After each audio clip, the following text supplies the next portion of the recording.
সুপ্রিয় শিক্ষার্থীবৃন্দ, তোমরা কেমন আছো? আশা করি ভালোই আছো।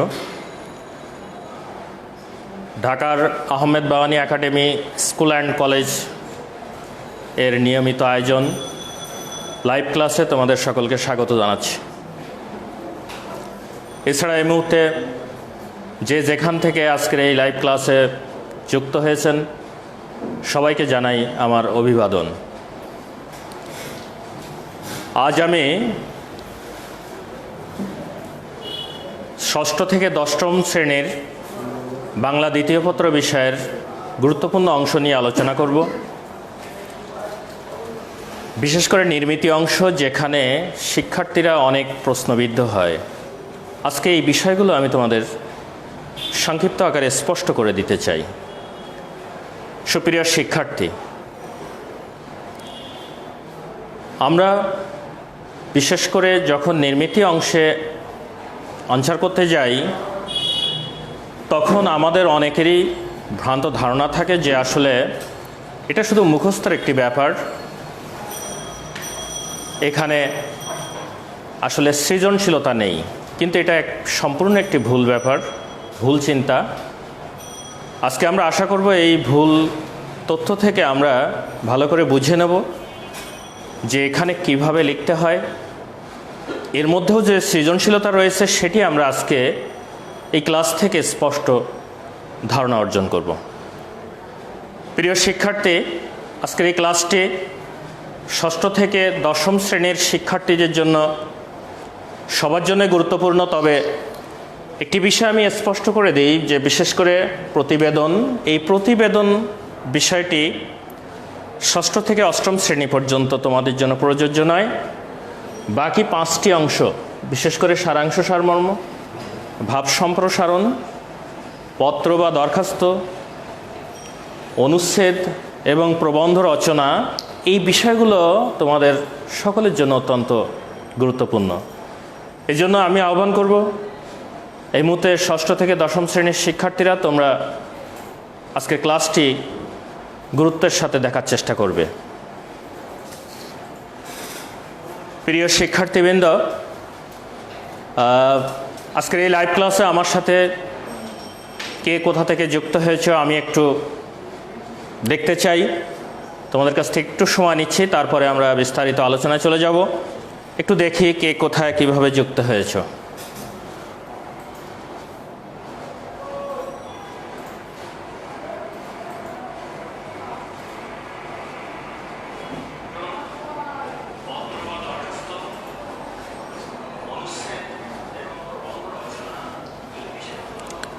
আমি দেখছি অনেকেই যুক্ত হয়েছ। এছাড়া আমাদের অনেক সহকর্মীবৃন্দ তারা যুক্ত হয়েছেন। আমি সবাইকেই অভিনন্দন জানাচ্ছি। আর এখনও যারা যুক্ত হও নাই, তোমাদের যারা বন্ধু আছে সবাইকেই শেয়ার করে দেওয়ার চেষ্টা করো। দেখি আমরা চলে যাই বিস্তারিত আলোচনায়। সুপ্রিয় শিক্ষার্থী, আমরা আজকের এই আলোচনায় সব বিষয়গুলো আনতে পারবো না। আমরা আজকে দুটি বিষয় নিয়ে আলোচনা করব, সারাংশ সারমর্ম এবং ভাব সম্প্রসারণ। প্রিয় শিক্ষার্থী, তোমাদের জ্ঞাতার্থে জানাচ্ছি যে আগামীকাল ঠিক এই সময়েই আমি তোমাদের সাথে লাইভে থাকবো। বাকি অংশগুলো নিয়ে তোমাদের সাথে আলোচনায় থাকবো, এই জন্য অবশ্যই তোমরা আগামীকালকে হাজির থাকবে। আমি আজকে সারাংশ এবং সারমর্ম নিয়ে একটু তোমাদের সাথে সমস্যাগুলো আলোচনা করতে চাই। হয়তোবা তোমরা বাসা থেকে অনেকেই চিন্তা করো যে এটি একটি মুখস্থ করার বিষয়, এটি মুখস্থ করে লিখতে হবে, লিখলেই নম্বর। কিন্তু আসলে আমরা আজকে থেকে এই ধারণাটি একেবারেই ঝেড়ে দেব। এখানে যে অনেক কিছু বোঝার রয়েছে সেই বিষয়টি আমি এখন তোমাদের স্পষ্ট করতে যাচ্ছি। প্রিয় শিক্ষার্থী, মুখস্থ শব্দটি আমরা একেবারেই মাথা থেকে ঝেড়ে ফেলব, বরং এর পরিবর্তে আমরা চেষ্টা করব আত্মস্থ বা অন্তরে ঢুকিয়ে নেওয়া, মনের মধ্যে গুছিয়ে নেওয়া, এই বিষয়টি যদি আমরা বলার চেষ্টা করি, তাহলে আমার মনে হয় ভালো লাগবে। তো যাই হোক, সারাংশ, সারমর্ম বিশেষ করে ষষ্ঠ থেকে দশম শ্রেণী, উচ্চ মাধ্যমিকেও থাকে। তো আজকে সব থেকে বেশি তারাই গুরুত্ব দিবে ষষ্ঠ থেকে দশম শ্রেণী। তোমরা প্রায় এই সারাংশ সারমর্ম নিয়ে একটি সমস্যায় উপনীত হও। তার সারাংশ সারমর্ম কি আমরা জেনে নিই। আসলে আমরা যদি বলি যে সার অংশ, আসল কথা, আমি যদি বলি ভাবার্থ, আমি যদি বলি সার কথা, আমি যদি বলি মূল অংশ, আমি যদি বলি পাঠের অংশ, আমি যদি বলি পাঠ পরিচিতি, আমি যদি বলি ভাবার্থ, অনেকভাবেই এটাকে বলা যেতে পারে। কিন্তু আসলে মূল বিষয়টি হচ্ছে যে যখন একজন লেখক কোনো বিষয় লেখেন, তখন তার মধ্যে অনেক উপমা, উদাহরণ, তারপরে এর মধ্যে ছন্দ, অলংকার, রস এত বেশি হয়তো তোমরা বুঝবে না, কিন্তু আমরা জানি এর মধ্যে অনেক কিছু দিয়ে একটা লেখা আমাদের কাছে পাঠকের কাছে উপস্থাপন করেন। আমাদের পরীক্ষায় শুধুমাত্র একটি অংশ উঠিয়ে দেওয়া হয় প্রশ্ন হিসাবে, তবে সেখানে একটা গদ্যাংশ থেকে থাকে, একটা কবিতাংশ থেকে থাকে। তো সাধারণভাবে আমরা গদ্যাংশকে সারাংশ বলি, আর পদ্যাংশকে আমরা সাধারণভাবে বলে থাকি সারমর্ম। কিন্তু আসলে এটা যে বলতেই হবে এমন কোনো বিধান নেই, সবটারই সারাংশ সারমর্ম বলা যায়। তবে সাধারণভাবে আমাদের ছাত্রছাত্রীদের বোঝার সুবিধার্থে, নাম্বারিং করার সুবিধার্থে দুটি অংশই থাকে, যে যেটাকে পছন্দ করে সেটি অ্যান্সার দেওয়ার চেষ্টা করে। তো আজকে আমি এই বিষয় নিয়ে আরও স্পষ্ট জানাতে চাই যে সারাংশ কেন মুখস্থ করতে হবে না বা মুখস্থ করা যাবে না, বা সারমর্ম মুখস্থ করা যাবে না। কারণ আমি একটু আগে বলেছি যে পাঠকের বোঝার জন্য একজন লেখক অনেক কিছু দিয়ে, উপমা, রস, অলংকার, ছন্দ, দৃষ্টান্ত সব কিছু দিয়ে একটা লেখা আমাদের কাছে উপস্থাপন করেন, আমরা সেটা বুঝি। কিন্তু যখন আমি সারাংশটা লিখতে যাব বা সারমর্মটা লিখতে যাব, তখন আমাকে মাথা থেকে চিন্তা করতে হবে যে যিনি এটা লিখেছেন তিনি যে অতিরিক্ত যে অলংকার, ছন্দ, অতিরিক্ত যে আমাদের সুন্দর লাগার জন্য যেগুলো ব্যবহার করেছেন, সেইগুলোকে ছাড়িয়ে ফেলতে হবে, ফেলে মূল কথাটাকে বলতে হবে। আমি তোমাদেরকে আরও একটি স্পষ্ট করি, একজন নারীর সৌন্দর্যের প্রতীক হচ্ছে অলংকার। একজন নারীর সাধারণ যে চেহারা থাকে বা একজন মানুষের যে সাধারণ চেহারা থাকে, তার সাথে আমরা যদি একটু সাজগোজ করি, তাহলে তার চেহারাটা একটু ভালো দেখা যায়। তো ঠিক তেমনি একটা লেখাকে সুন্দর করতে গেলে তার মধ্যে অলংকার, ছন্দ, দৃষ্টান্ত, রূপ, রস অনেক কিছু সুন্দর করে লিখতে হয়। কিন্তু আমি যদি ওই অলংকারগুলোকে ছাড়িয়ে দিই, আমি যদি ওগুলোকে আলাদা করে ফেলি, তাহলে কি হয়, একজন সাধারণ মানুষ হয়ে যায়। ঠিক তেমনি আমাদেরকে আজকে সারাংশ কিংবা সারমর্ম অ্যান্সার করতে গেলে এই বিষয়টি তোমাদের স্পষ্ট ধারণা অর্জন করতে হবে। তোমরা যদি মনে করো যে আমরা এটা মুখস্থ করব, তাহলে আর কোনো প্রশ্নই আমাদের বোঝার দরকার নেই, ডাইরেক্ট মুখস্থ করবা। কিন্তু যদি আজকে যদি বুঝতে চাও এটাকে কিভাবে আনসার দিতে হয়, যদি মনে করো কোনো প্রতিযোগিতামূলক পরীক্ষায় তোমরা অংশগ্রহণ করতে যাচ্ছ, সেখানে তোমার কোনো নির্ধারিত সিলেবাস নেই, সেখানে তোমাকে অ্যান্সার করতে হবে, তাহলে আজকে এই ক্লাসটি তোমাদের অত্যন্ত গুরুত্বের সাথে দেখতে হবে। প্রিয় শিক্ষার্থী, আমি একটি কথা বলে রাখি, আমাদের স্কুল কলেজগুলোতে সাধারণত এই বিষয়গুলো একটা নির্ধারণ করে দেওয়া হয়, হয়তো 6টা, 8টা, 10টা বা 12টা বা 5টা, 4টা নির্ধারণ করে দেওয়া হয় যে এর মধ্যে পরীক্ষা আসবে। কিন্তু আজকে কি তোমরা ভেবে দেখেছো যে আমরা যদি এই নির্ধারিত বিষয়ের বাইরে যদি এটার অ্যান্সার দিতে যাই, তাহলে কত বিড়ম্বনা সৃষ্টি হবে? সেজন্য অবশ্যই আমাদের এটা বুঝে নিতে হবে যে কিভাবে এটা অ্যান্সার দিতে হবে। সেই বিষয়গুলো নিয়ে আমি আজকে বোঝানোর চেষ্টা করছি। তাহলে আমি সারাংশ কিংবা সারমর্ম হচ্ছে যে বসলাম সার কথা, আসল কথা, মূল কথা। আমরা যদি আরও একটু ব্যাখ্যা করি তাহলে আরও ভালো বুঝতে পারবে।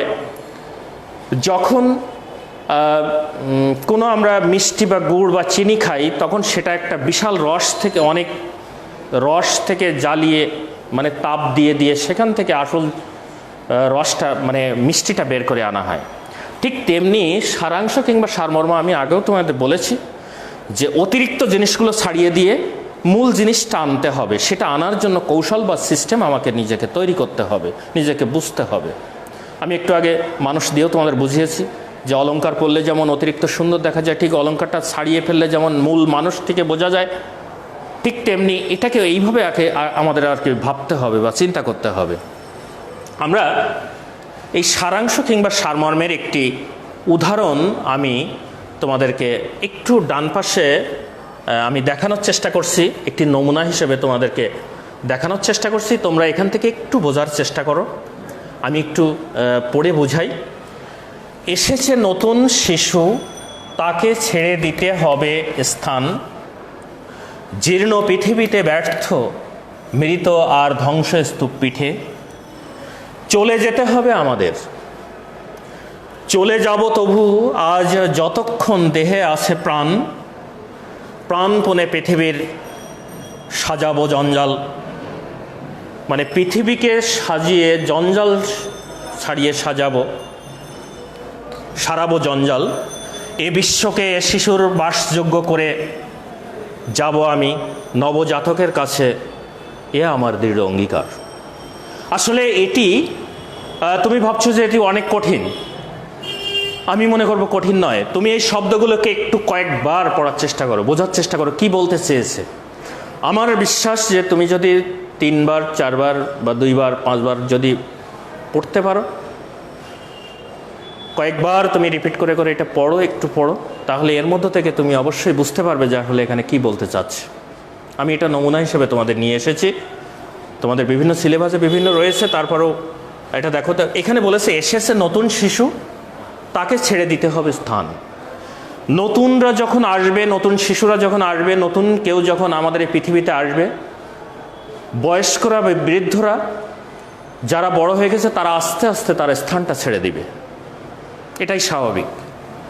জীর্ণ পৃথিবীতে ব্যর্থ মৃত আর ধ্বংসস্তূপ পিঠে, মানে এই পৃথিবীটা জীর্ণ ধ্বংসস্তূপ, এখানে অনেক ব্যর্থতা রয়েছে। চলে যেতে হবে আমাদের, এই সব কিছু নিয়েই আমাদের চলে যেতে হবে।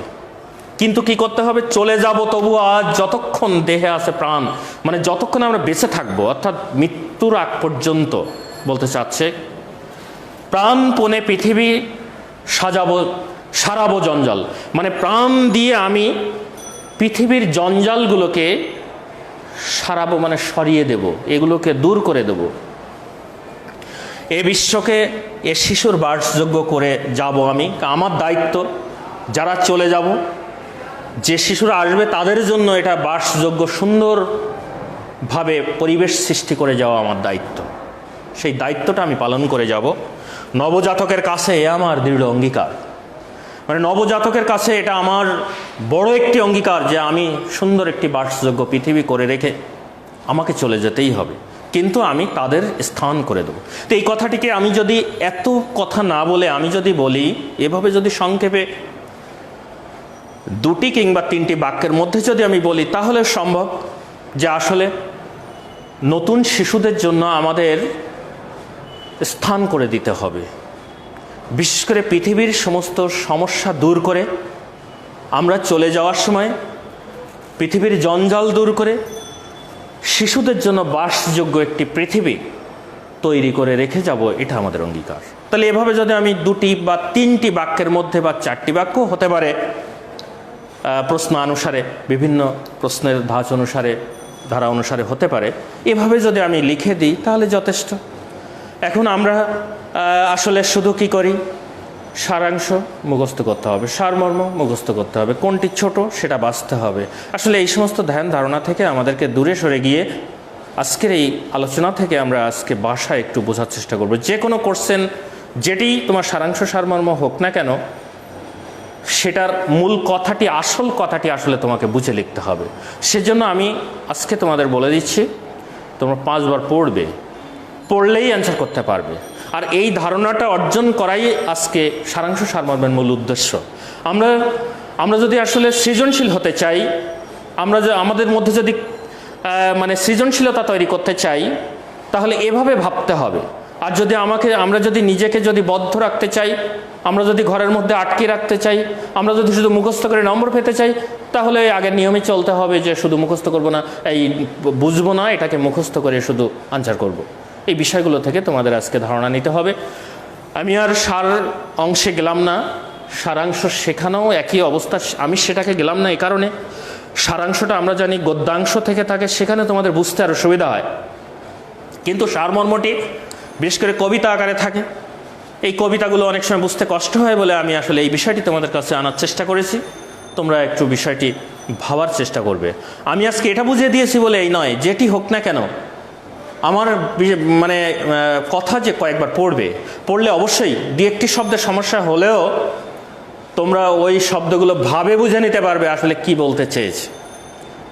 অন্তত মনে করবো যে কয়েকবার পড়লে তোমরা 90% ভাবটা বুঝে যাবে। এভাবে আনসার করার চেষ্টা করবে, তাহলে আমি আশা করি সমস্যা হবে না।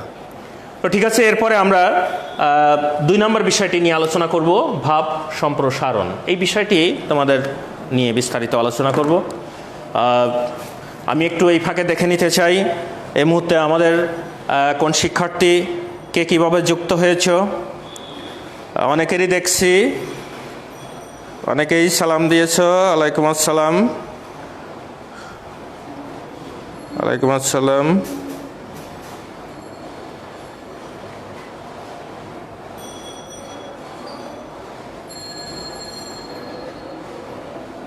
আমাদের অনেক সহকর্মী যুক্ত হয়েছেন, আপনাদেরকে অভিনন্দন।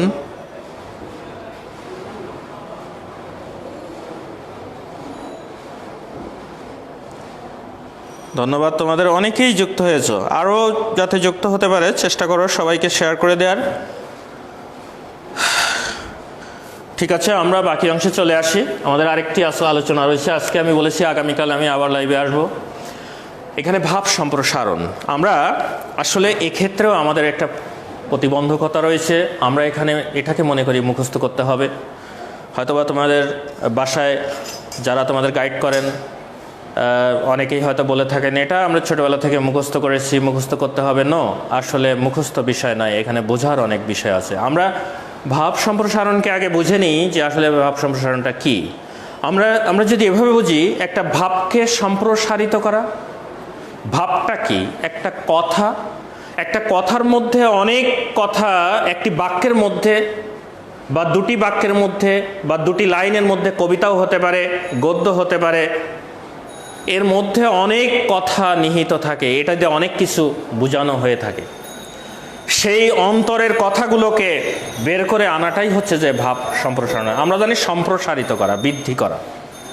তো মনে করো তুমি একটা কথা বললে, তোমার কথার অন্তরালে অনেক কথা লুকায়িত রয়েছে। তুমি হয়তো তোমার বন্ধুকে বললে একটা কথা, এর মধ্যে অনেক কথা চেপে রেখেছো, সেটা হয়তো তোমার বন্ধু বুঝতে পেরেছে। তখন বন্ধু বলে, ও বুঝতে পেরেছি, তুমি এই কথাগুলো বলো নাই, কিন্তু আমি বুঝেছি তোমার কথা দিয়ে।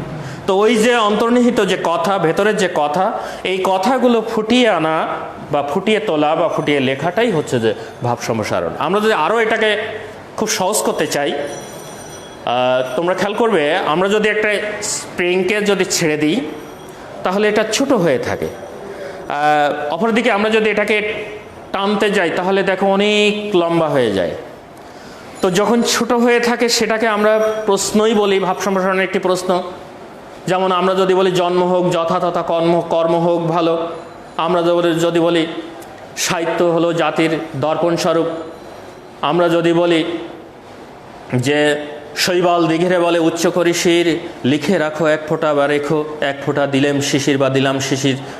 তো এই যে কথাগুলো, এর মধ্যে আসলে অন্য একটা বিষয় বোঝাতে চায়, এর মধ্যে অনেক অন্তরঙ্গ কথা রয়েছে, ভেতরের কথা রয়েছে। এই বিষয়গুলো ফুটিয়ে তুলতে হবে বা এইগুলোকে বিস্তারিত আলোচনা করাই হচ্ছে যে ভাব সম্প্রসারণের কাজ।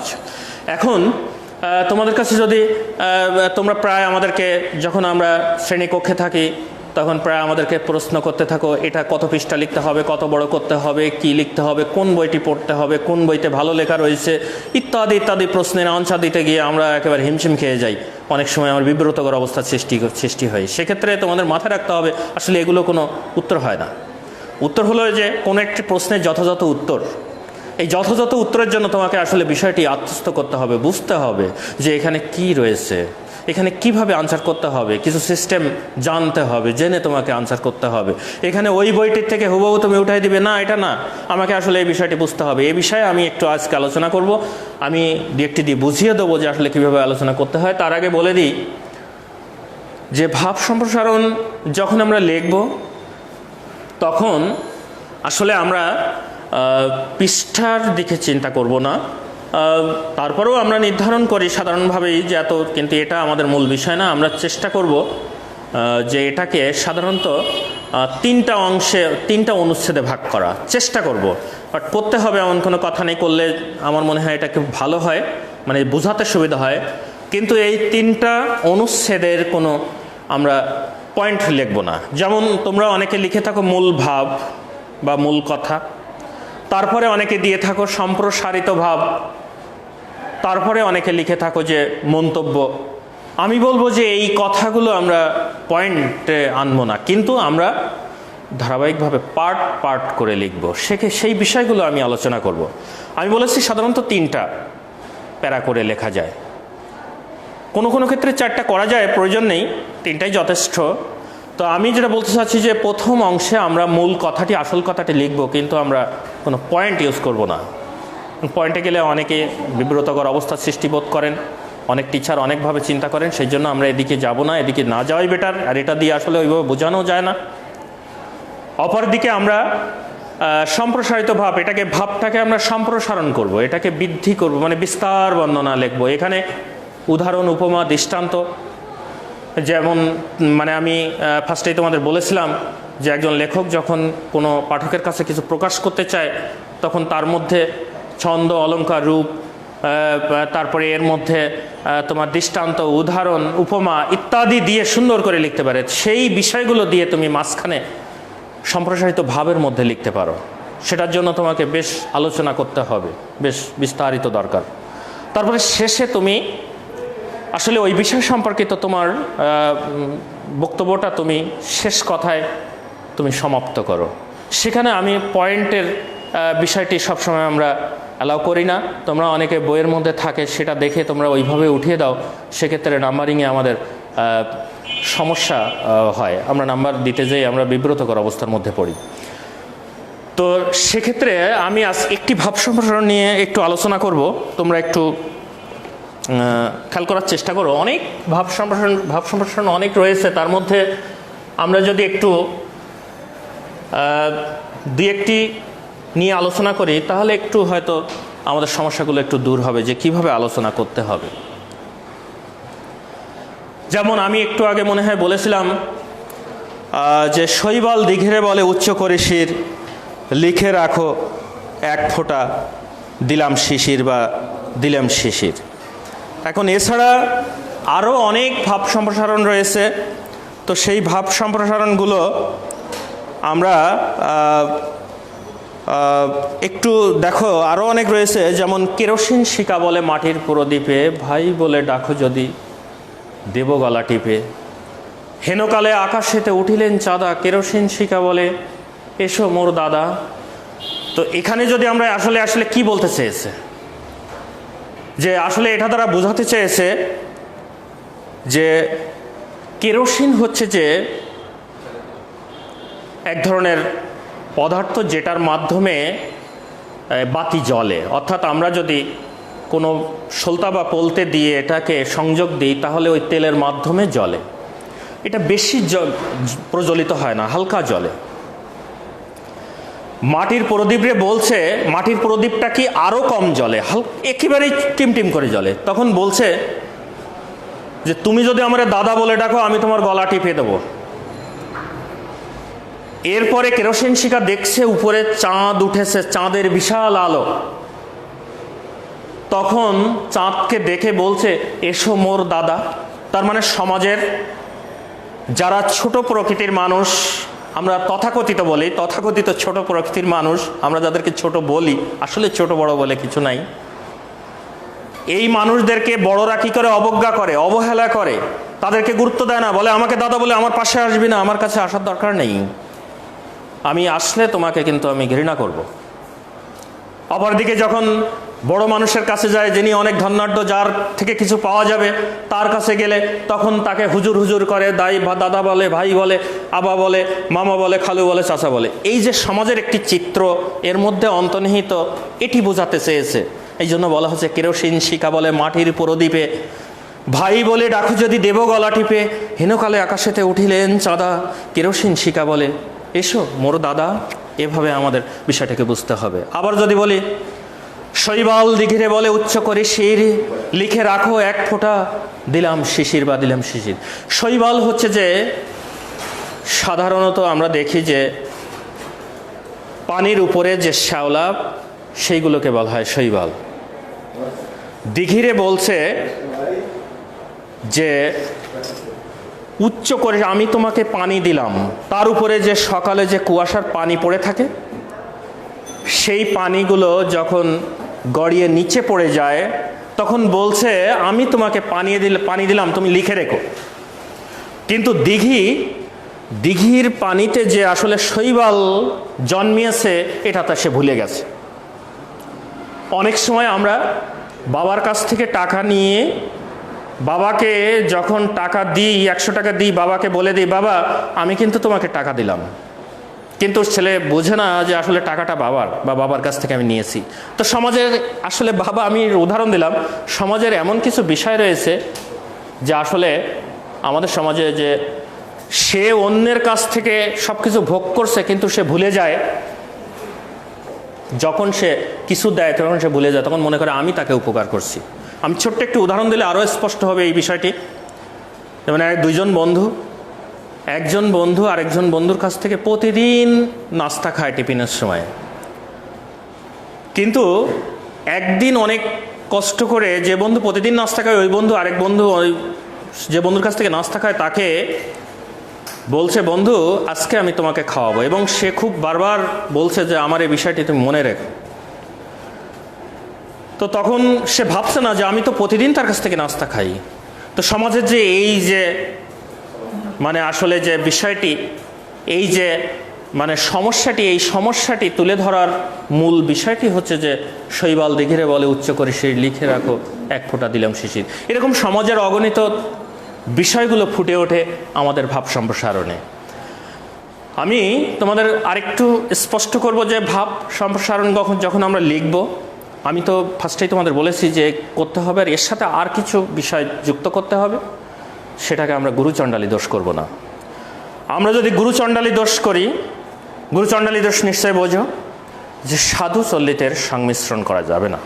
এটি সাহিত্যের ক্ষেত্রে, লেখার ক্ষেত্রে অত্যন্ত গুরুত্বপূর্ণ একটি বিষয়, এটিকে মাথায় রাখার চেষ্টা করতে হবে। আর বানান সতর্কতা থাকতে হবে, বানানের দিকে খুব নজর দিতে হবে, বানান যেন ভুল না হয়। আরেকটি বিষয় মাথায় রাখতে হবে যে আমরা হাতের লেখা, এখন হাতের লেখা, স্যার আমার তো হাতের লেখা ভালো নয়, হাতের লেখা তোমার যেটি রয়েছে সেটি যথেষ্ট, তারপরেও চেষ্টা করবে যেটি থেকে আরও বেশি ভালো করার, যেটি আছে সেটা থেকে আরেকটু বেশি ভালো করার কৌশল, বিভিন্ন পদ্ধতি এখন রয়েছে, বিভিন্ন সিস্টেম রয়েছে, সিস্টেমগুলো থেকে অর্জন করার চেষ্টা করবো ভালোভাবে হাতে লেখা। কারণ যিনি টিচার, যিনি খাতা দেখবেন, যিনি পরীক্ষক খাতা দেখবেন, তিনি আসলে সব কিছুর একটা সৌন্দর্য দেখেন। এই জন্য বিশেষ করে সাহিত্যের ক্ষেত্রে আমরা যারা বিচার করি তখন সমস্ত বিষয়গুলোকে আমাদের বিচারের মধ্যে আসে, সেই জন্য এই বিষয়গুলো তোমাদেরকে একটু স্পষ্ট করে দেওয়ার চেষ্টা করলাম। তারপরেও হাতের লেখা আসলে গুরুত্বপূর্ণ নয়, তারপরেও সাহিত্যের ক্ষেত্রে আমরা গুরুত্ব ধরে নিই, এটাকে চেষ্টা করি গুরুত্ব দেওয়ার। তো প্রিয় শিক্ষার্থী, আমি তোমাদের বলেছি যে আমাদের নির্মিতি অংশ, বিশেষ করে তোমাদের ষষ্ঠ এবং সপ্তম শ্রেণীর এবং অষ্টম শ্রেণীতে তোমাদের বইয়ের উপরে লেখা রয়েছে বাংলা ব্যাকরণ ও নির্মিতি।